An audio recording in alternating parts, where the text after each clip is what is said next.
paling parah, orang pernah disuruh ngelap tembok. Ngelap tembok.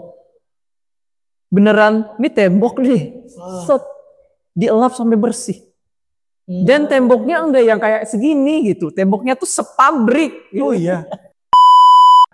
Buruk dan baiknya buruh pabrik, walaupun tadi banyak buruknya, ya jangan takut untuk menjadi sesuatu lah gitu. Intinya sampai terima kuncinya. pengen gitu kan. Mungkin ada orang yang ini nggak salah punya pinjaman. Iya. Kita 18-19an mungkin. Oh, goodie bag ya. Iya. Itu paginya besoknya tuh gue ujian. Ya teman-teman, kali ini kita bersama dengan Aldi Burik. Halo. Halo. Kalau boleh tahu nih, nama Burik itu dari mana sih di sebenarnya? Ya. Burik itu apa sih sebenarnya? Burik tuh dulu tuh diambil dari, karena kan biasanya suka ngebawain kalau di stand up, biasanya saya tuh sering ngebawain materi tentang buruh pabrik. Oh, singkatan. Ya. Akhirnya di situ singkat aja ya. Dulu tuh dikasih PR sama Kang C kan katanya. Oh ini harus punya nama panggung nih, kan bingung kan. Ya sampai materi belum punya, kenapa harus mikirin nama panggung kan, sepenting apa gitu kan. Panggung aja nggak ada di Kuningan ya kan. Tapi pakai nama panggung. Tapi ya sudah, barangkali kan nggak tahu ke depannya bakalan seperti apa. Karena personanya sering bawain materi buruh pabrik, jadilah Burik itu singkatan dari buruh pabrik. Oke, tapi kan burik itu kayak warna-warna burem gitu nggak sih, kayak ini burik nih, atau kayak itu lebih ke setelah dipakai nih Aldi Burik nih lebih ke hoki atau emang berjalan aja natural? Kayaknya lebih ke kalau burik di ini orang apa saya ya? Ini terserah lah mau bilang apain kita. Kalau burik di orang tuh biasanya lebih ke jarang mandi, lebih kayak rambutnya berantakan tidak tertata, terus kayak mukanya ngantuk terus gitu. Iya. Nah kayak gitu tuh. Karena mungkin orang ngelihat diri orang sendiri kayaknya emang Sesat. Kayak ada teririsan-irisan seperti itulah, mungkin kayak mungkin adalah mungkin agak cocok lah disebut burik, nggak apa-apa lah gitu. Ya tapi setelah berjalannya waktu orang nggak tahu ini hoki apa enggak ya, karena Gacor sih, nama burik gacor sih. nggak tahu ya juga, soalnya pas ketika orang pakai nama ini teh kadang dipertanyakan sama orang-orang. Bener sih, orang juga dalam hati referensi namanya burik. Kenapa namanya burik gitu. Pernah lu orang ditanyain sama MC gitu kan, kenapa namanya burik gitu. Padahal kan gak terlalu burik gitu kan. Gak terlalu burik. Iya. Gak terlalu tidak membantu, emang tidak terlalu burik tuh. Tidak terlalu burik, kenapa? Orang tidak bisa menjelaskan banyak kan, karena mungkin ini orang mentok mencari nama panggung ya, kayak nama panggung lebih ke dikasih sama penonton gak sih? Enggak juga ya, harus ditentukan ya. Karena lanjut. Orang berarti lebih ke belum nemu yang lebih baik kayaknya. Oh iya, kan ada Firza Monyet, kalau dengar nggak? Iya. Sekarang kan Firza Lobika. Karena apa tuh? Karena dia dikasih kan Firza Monyet kan kayak kurang industry friendly gitu, jadi terlalu kasar. Terus dia dikasih nama Firza Lobika sama Ate. Oh, Ate itu berarti pelontot ya? Maksud mana kayak lu mana bagus sih namanya Firza, namanya Aldi Burik. Iya, bisa jadi tuh harus dari orang lain. Oh, gitu ya. Asli, kayaknya nggak cocok nih bro. Kayak orang kadang nggak menyadari apa yang kita rasakan gak sih? Orang lain yang bisa menyadari kayak, lu mah jahat apanya enggak kan gitu. Maksudnya yang lebih ke bisa tahu kita seperti apa aslinya kan biasanya orang lain gitu. Oke, itu kan istilah nama burik kan dipakai sebagai nama panggung. Nah, cuman pengen tahu nih soal kerjaan buruh pabrik tuh secara umum tuh gimana sih? Kurang udah tahu. Ini untuk teman-teman para pencari tahu ya.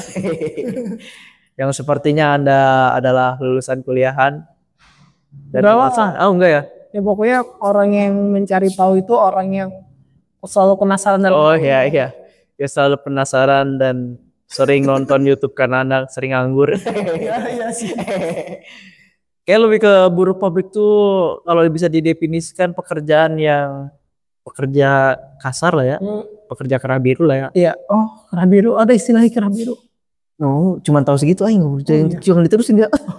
Ya masa pekerja lapangan, pekerja kasar, terus ya biasanya didefinisikan sering demo karena upahnya kecil, tidak sejahtera, apalagi buruh pabrik yang berada di daerah-daerah kabupaten yang tentu saja itulah pokoknya kabupaten itulah gitu yang tidak menunjang UMK ya gitu. Oh iya, nah itu tuh kalau misalkan buruh pabrik tuh kan tergantung pabriknya. Iya, pabrik yang udah PT, mungkin pabrik tahu, pabrik tradisional. Oh iya. Itu kayak kategori pabrik udah kita dengar nggak? Kita mulai dari CV ya. CV, firma, gitu. Oh gitu. Enggak. Jadi tempat orang kerja kebetulan karena udah berbentuk perseroannya PT udah. Asih ibu PT. Iya. Ya kalau misalnya di kabupaten tercinta ini gitu, terbilangnya agak lumayan karena gajinya sudah UMR. Orang bilang agak lumayan karena ternyata masih banyak tempat lain yang gajinya nggak UMR gitu. Padahal mungkin sudah PT gitu. Mungkin ya. Oh, yang PT juga ada yang nggak UMR? Gak tahu, kayaknya ada deh. Oh. Terus kalau misalkan buruh pabrik berarti cenderung ke manufaktur kayak manufaktur. Kalau misalkan kayak pabrik tahu, pabrik cireng, ya termasuk buruh pabrik nggak? Secara apa namanya? Secara istilahnya?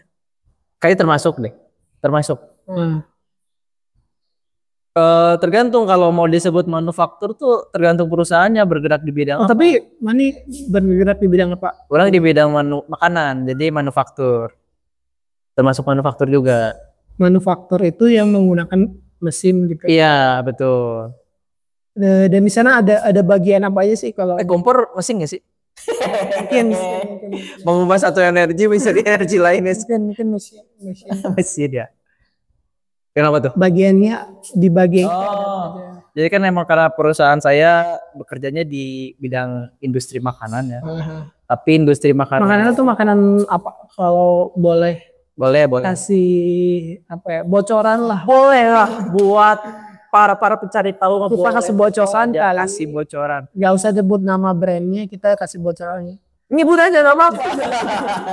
Nanti disomasi. Ini baru mulai lagi nih podcastnya. Intinya kita industri yang bekerja di bekerja sama menyuplai kebutuhan bahan bumbu untuk beberapa perusahaan besar. Jangan-jangan saya tahu itu untuk mie bukan? Mie, terus spaghetti termasuk.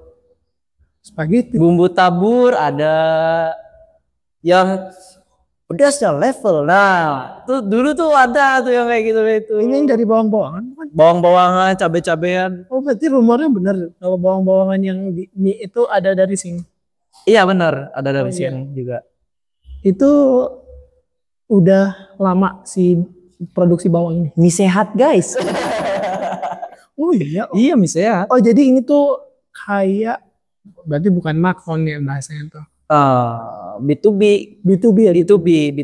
Tapi emang kayak orang ini nggak sih, orang Madura nggak sih? Iya, karena diulang-ulang kan B2B, tayo kan B2B kan.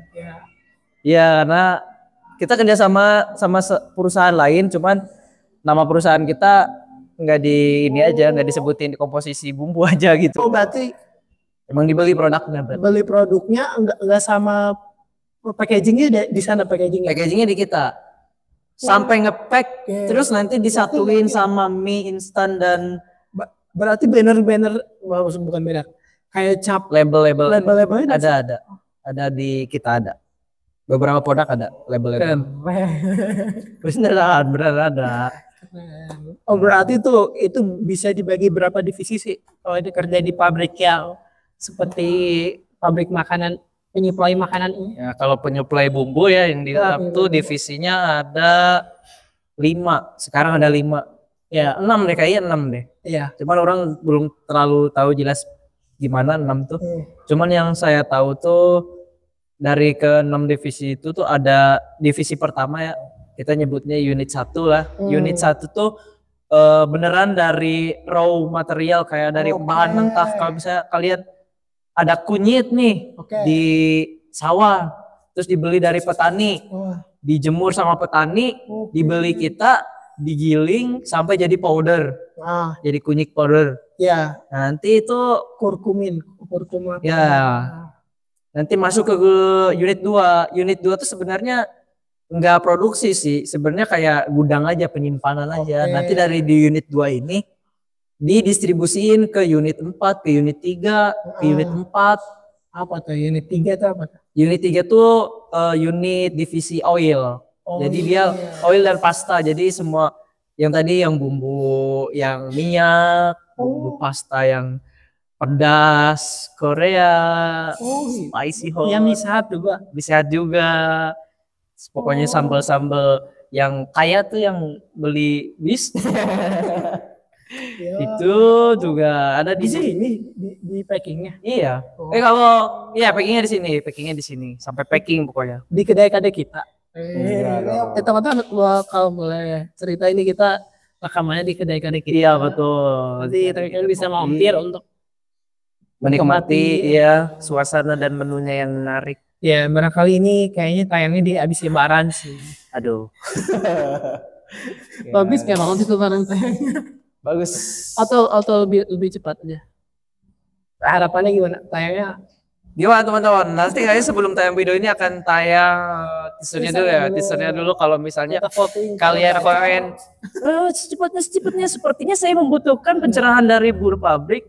Baru diupload secepatnya. Oke. Sebelum lanjut ke tadi divisi-divisi, ya ada cerita unik nggak atau cerita lucu nggak di dalam pengalaman pribadi lah sebagai buruh? Mungkin udah ada yang tertuang di stand-up, tapi ini kayak cerita yang menjadi legend lah di sana. Ada kekecewaan sih, lebih kekecewaannya. Karena kan konotasi buruh tuh kan pekerja kasar ya, maksudnya emang enggak semua orang bisa jadi buruh, tapi enggak semua orang mau jadi buruh.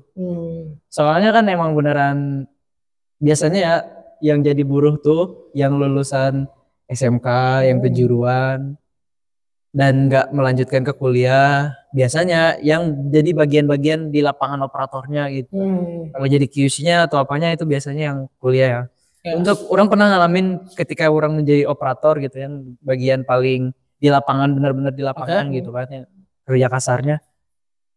Untuk anak yang magang beneran hari pertama masuk kerja itu adaptasinya cukup sulit gitu teh, karena pekerja lapangan beneran semuanya dikerjain ya, beneran kerja kasar yang apapun kerjaan bisa dikerjain ya kerjain. Paling parah orang pernah disuruh ngelap tembok. Beneran ini tembok nih, dielap sampai bersih. Dan temboknya enggak ya kayak segini gitu, temboknya tuh sepabrik. Oh iya. Tingginya ke tinggi. Ya tinggi mungkin sekitar 20 meter, 13 meter ke atas. Pakai apa tuh dek tangganya? Pakai tangga. Kayak cuman ya tapi pakai tangan, beneran kayak kain dan tangan. Berarti itu emang prosedural tapi kayak ospek. Mungkin lebih ke kayak bro latihan dulu bro, kenalan dulu bro. Ini anak baru karena belum dipercaya buat ngerjain hal-hal lain. Ya udah karena kebetulan ini juga kita perlu ada yang ngebersihin. Udah kamu ngerjain yang ini aja gitu. Gitu untuk adaptasi anak-anak baru tuh gitu biasanya kalau dunia kerja tuh. Berarti tugasnya itu kalau anak-anak baru belum tentu di mananya. Udah ditentuin di mananya. Oh, di mananya udah. Iya. Tapi ngapainnya belum tentu. Ngapainnya tuh belum tentu karena kan kita bukan perusahaan yang ini apa? Bonafit. Ya bonafit juga bukan yang stabil juga produksinya sama segitu. Produksinya tuh bergantung dengan pesanan. Jadi kadang ada orang yang kebagian jadwal buat kerjain di mesin, ya. Sama ada orang yang enggak kebagian jadwal di mesin. Nah, orang-orang yang enggak kebagian jadwal di mesin ini tumbalnya gitu. Dan untuk orang-orang yang ingin menjadi bagian di mesin, biasanya harus punya kredibilitas atau kepercayaan dari atasan yang ngasih jadwal. Makanya itu persaingannya di situ. Berarti berkaitan dengan profesionalitas dan juga dengan kedekatan, maksudnya Iya, itu juga berpengaruh. Kedekatan relationship itu berpengaruh. Sama apa tadi sebelum kedekatan apa maksudnya? profesionalisme. Nah, profesionalismenya tuh kita biasanya dilihat dari banyaknya capaian target per orang. Targetnya itu apa? Targetnya tuh misalnya kalau ngerjain apa nih? Misalnya ngerjain ngebungkus mie instan misalnya. Banyaknya mie instan yang bisa dibungkus dalam 1 hari per orangnya.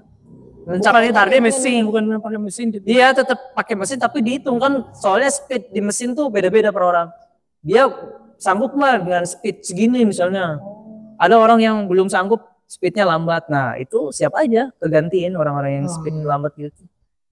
Nah berarti kalau Aldi dari awal nih kebagian apa aja tuh? Boleh. Jadi kalau Fotakagen singkat saja gitu. Singkat saja. Kata-kata. Sebenarnya hubungan dari awal ya masuk langsung ke unit 1 ya. Masuk pertama ke unit 1 ke bagian raw material ya, yang dari bahan mentah kayak kunyit, dari apa gitu. Diproses, digiling, terus diayak, di oven. Nah, pernah ngerjain itu tuh alur itu sampai di package ke jadi produk setengah jadi lah disebutnya gitu. Pernah di divisi itu berapa lama tuh? Mungkin 1,5 tahun.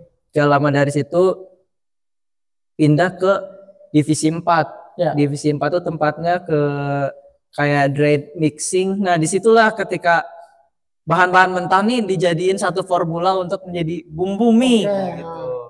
Nah itu kebetulan kebagian di bagian penimbangan. Jadi yang tahu formula bumbu ini berarti udah sekelas rahasia Krabby Patty. Ya, saya pernah melihat resep rahasia Krabby Patty sebuah perusahaan. Itu formula-formula tuh di situ. Ada gram-gram. Berarti diaduknya tuh kayak pakai mixer gitu. Iya, pakai mixer gede yang kapasitasnya tuh ada yang 600 kilo. Sekali putar gini setempat. Berarti di sana emang kerjanya emang keras banget. Enggak sih. Enggak. Soalnya kan ada lihat ya video lewat, ada video si buruh pabrik itu kayak di tekstil deh kayaknya. Mereka itu pagi-pagi beli es 1,5. Jadi kan ada botol 1,5 liter. Iya. Itu sih sama penjual dibikin es, itu dibawa ke dalam pabrik gitu supaya mereka ngerasain adem karena di dalamnya kayaknya nggak ada AC-nya. Oh iya. Kalau di lu gimana? Nah kebetulan pas dulu di unit 1 ya, emang itu nggak ada AC-nya. Emang panas karena ruangannya nyatu sama ruangan oven ya gitu. Walaupun emang luas, cuman ada kayak ventilasi banyak gede gitu. Tapi kalau siang emang kerasa panas banget, jam 2, jam 12 tuh panas banget. Emang nggak dikasih AC karena nggak memungkinkan. Soalnya itu ruangan ada asapnya, ada debunya, ada apanya. Tapi karena nggak separah itu ya, maksudnya masih bisa memanusiakan manusia lah gitu. Ya. Untuk orang-orang yang pengen istirahat dulu atau capek gitu, ada ruangan namanya GMP. Iya. Apa tuh? Itu tuh sebenarnya bukan ruangan istirahat sih, lebih ke kayak ruangan buat apa ya istilahnya, menyiapkan diri sendiri sebelum masuk ke ruang produksi. Misalnya entah ganti baju, sanitasi diri sendiri, cuci tangan, kayak loker room. Nah loker room kayak gitu. Nah bisa istirahat di situ sekedar minum atau kalau di situ ada AC-nya, baru bisa ngadem sebentar, masuk lagi, ngerjain lagi gitu. Jadi nggak terlalu gimana-gimana. Nah kalau misalnya di divisi yang dry mix tadi yang di unit 4 ya. Iya. Nah itu tuh baru ada AC-nya, kebetulan kebagian di ruangan yang ada AC-nya. Sekarang teh. Kalau sekarang udah beda lagi.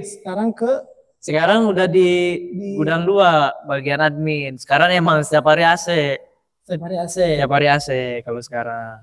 Dan ternyata tidak cocok juga kalau tiap hari AC. Oh berarti dari yang semuanya tuh yang paling cocok, yang paling nyaman apa? Secara kepribadian kayak lebih cocok kayak ini. Kurang tuh orang yang cepat bosan ya sama sesuatu. Kadang orang lebih ke pengen menghadapi sesuatu hal random setiap hari, jadi orang kayak lebih cocok yang sekarang jadi admin gitu. Kenapa tuh? Karena nggak bisa ditebak jadwal hari ini tuh mau ngapain, nggak tahu gitu. Kadang ada supplier dari mana gitu. Oh iya, paham. Karena kalau yang lain-lain itu repetisi kayak udah boring terus. Nah itu capeknya tuh nggak di fisik tapi di hati, di mentalnya. Di mentalnya capeknya. Jengah, iya. Kerjanya mah nggak terlalu berat, ya apalagi pas di UIT 4 ya gitu, di dried mix gitu, kan bagian di penimbangan formulasi ya. Itu cuma gampang sebenarnya. Cuman yang buat lelah tuh hatinya, karena repetitifnya gitu ya, nggak kuat. Oke. Nah, berarti udah berapa lama nih sebagai buruh pabrik kita? Wah, dan pernah pindah-pindah nggak kantornya atau perusahaannya? Nggak pernah. Dari lulus sekolah langsung di situ dan sampai sekarang di situ. Ini pesan buat Bapak, Ibu, selaku manajer, tolong Pak dipertimbangkan untuk barangkali ada jenjang karir. Tolong apa tolong? Tolong apa? Bapak kan udah tua nih, barangkali mau pensi. Bukan udah senior. Bapak kan udah senior, kayak uangnya udah banyak juga. Udah lah Pak, kasih yang masih miskin. Oh, tapi ada jenjang karir ada? Ada, jenjang karir ada. Tapi susah nebaknya caranya gimana, indikatornya nggak jelas. Seperti algoritma di konten-konten. Nah, itu dia nggak tahu. Sebelum kita bahas konten-konten, apa sih makna atau kayak pelajaran lah dari ternyata sebagai selama ini jadi buruh pabrik, ini loh. Masih kayak pembelajarannya tuh kayak yang orang dapetin selama ini Pak kasih. Gue buat teman-teman yang misalnya yang masih muda lah khususnya. Iya betul. Kalian kalau misalnya mau jadi buruh pabrik jangan tanggung. Kalau misalnya mau sekalian di Australia atau di Jepang atau di mana gitu. Ini bukan masalah apa-apa karena buruh pabrik kan emang kerjanya full time. Sehari bisa 8 jam. Terus emang gajinya juga ketebak gitu. Ya, kerjanya kurang lebih sama. Iya.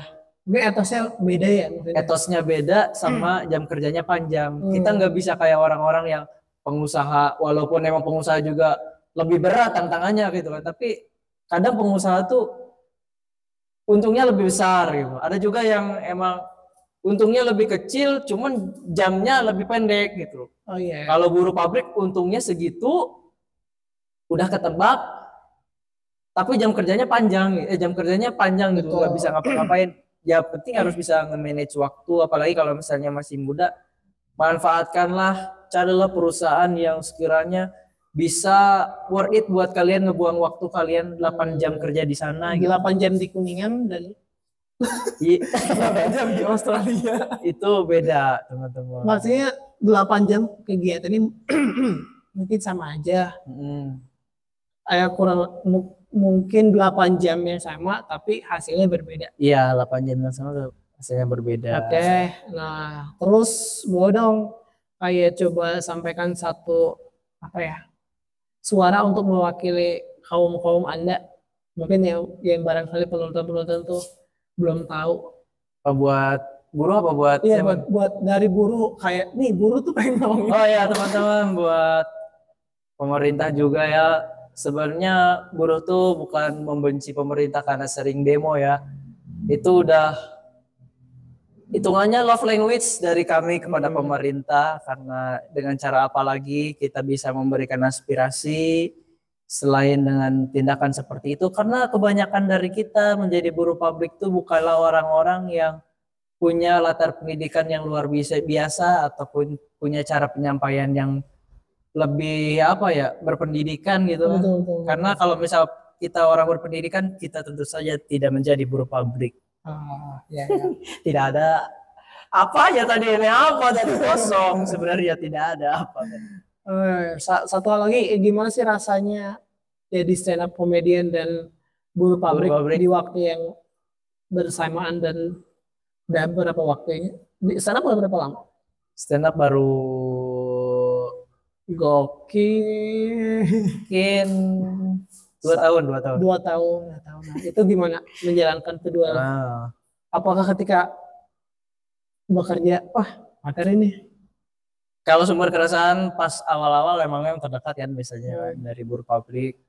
Tapi karena emang ngelihat komika-komika yang udah sukses juga yang punya latar buruh pabrik sebelumnya gitu, kayak kan Ridwan Remin pernah bawain materi buruh pabrik juga kan. Oh iya, ada Remin, Awe juga kan pernah Awe juga kan. Dan mereka ternyata nggak sebanyak itu ngebawain materi buruh pabrik, entah mungkin itu sesuatu hal yang susah untuk dibagikan atau topik yang kurang menarik ya, atau mungkin mereka juga belum nemu gimana cara menariknya. Sama seperti mereka yang sudah lebih senior gitu. Saya juga mentok, ada mentoknya. Ya, orang lebih ke kayak menjalani hari-hari sebagai buruh pabrik untuk memikirkan materi apa yang menarik ketika dibawa di stand up.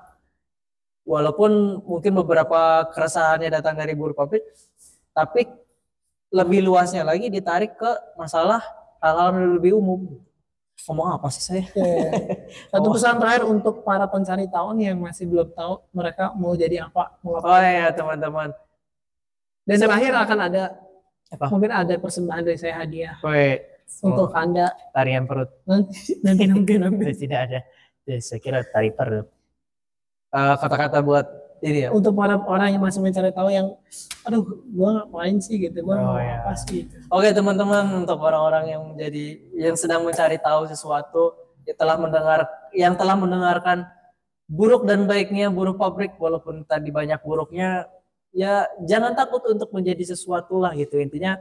Termasuk itu menjadi buruh pabrik ya, karena kita tidak tahu kita akan menjadi apa ya. Yang penting manfaatin aja kesempatan yang datang, terus lakuin yang terbaik. Kan kita nggak tahu rezekinya gimana ke depannya. Siapa tahu Anda termasuk salah satu golongan buruh pabrik yang sukses gitu kan. Iya. Itu aja lah. Oke. Sebelum tutup saya akan ada hadiah kan tadi mungkin ada resah gitu soal wah nama panggung Aldi Burik nih gitu Iya, kan. betul. Mungkin ada pemberian nama yang lebih internasional. Ada. Kan tadi Aldi Burik buruh pabrik. Iya. Aldi Manufacture Labor. Terima kasih. Terima kasih, sampai jumpa di episode berikutnya. Saya Aldi Manufacture Labor.